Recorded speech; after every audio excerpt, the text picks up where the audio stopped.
I'm Anna Perot, and my position is a shorebird monitoring technician. As a shorebird monitoring technician, I am looking at the productivity of the American oyster catchers.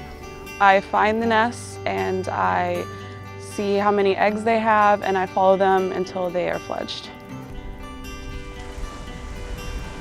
Mason Burrow is a good place for them to nest because they have a lot of different types of habitat for the birds, and because there's not as many humans as on the beaches.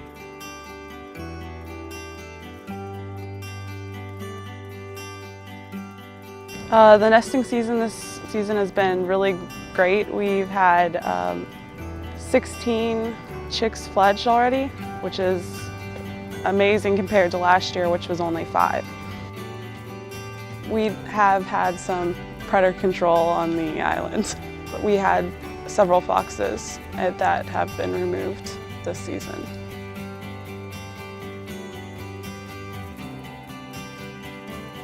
So for the chicks, we have to find where they are, like for that part of the day. Some are on the ocean during like high tide, and then the others will be more toward the marsh during low tide.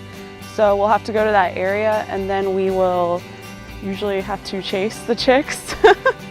And then once we catch them, we'll usually flip them on their back so that they don't struggle very much.